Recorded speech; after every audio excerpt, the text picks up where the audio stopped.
Assalamualaikum warahmatullahi wabarakatuh. Saya Efran Alamin, guru produktif teknik dan bisnis sepeda motor SMK Bina Karya Mandiri 2 Kota Bekasi. Pada kesempatan kali ini saya akan membahas mata pelajaran listrik otomotif dengan judul Sistem Penerangan Sepeda Motor bagian pertama. Langsung aja kita masuk ke materi.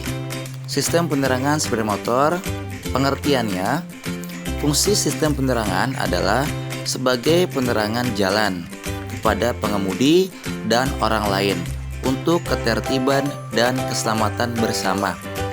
Sistem penerangan sepeda motor terbagi menjadi dua, yaitu yang pertama sistem penerangan luar dan yang kedua sistem penerangan dalam.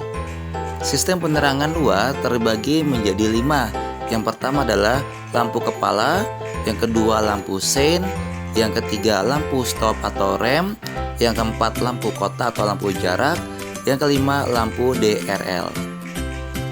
Sistem penerangan dalam terbagi menjadi 2. Yang pertama lampu dashboard, yang kedua lampu panel. Fungsi komponen sistem penerangan luar sepeda motor. Yang pertama adalah lampu kepala. Perhatikan gambarnya. Lampu kepala terletak di depan kendaraan yang berfungsi sebagai penerangan jalan sekaligus agar terlihat posisi kita oleh orang lain, terutama pada malam hari. Konstruksi lampu kepala, perhatikan gambarnya. Di sini di gambar lampu kepala ada bagian-bagiannya, ada skru penyetel, ada reflektor, ada dudukan lampu, ada bola lampu, ada lampu kota atau depan, penutup sinar, dan kaca bias. Biasanya digunakan pada motor besar, CBR, atau motor Tiger.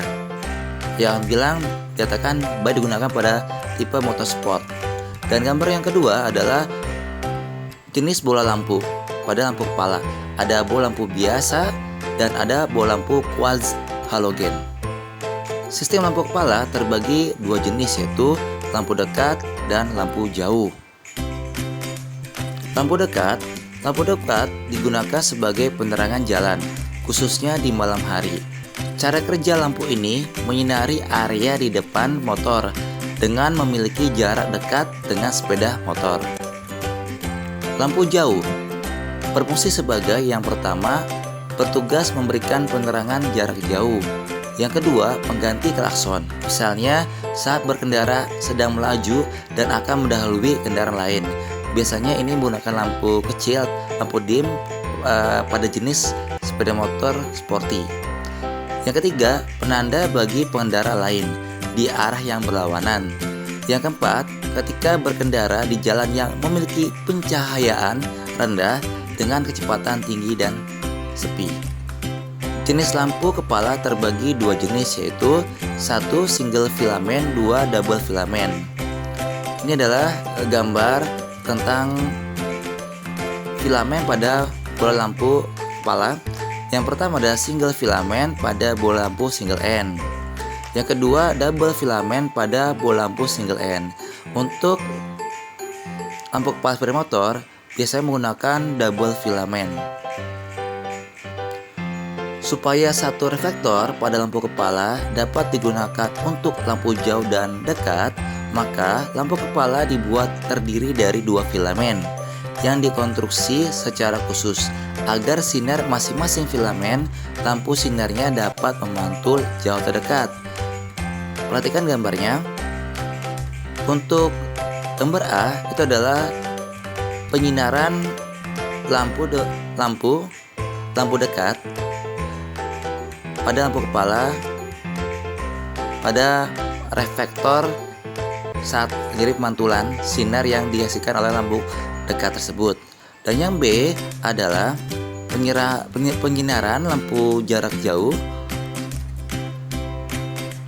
yang dipantulkan dari reflektor sehingga menghasilkan penyinaran sangat jauh. Dan itu aja yang mungkin kalian dapat pahami tentang lampu kepala pada materi ini. Sekian, terima kasih. Selamat belajar, sudah mau menonton materi tentang sistem penerangan kepala bagi yang pertama. Mudah-mudahan dapat bermanfaat untuk kita semua, dan nanti akan lanjut dengan part yang kedua. Assalamualaikum warahmatullahi wabarakatuh.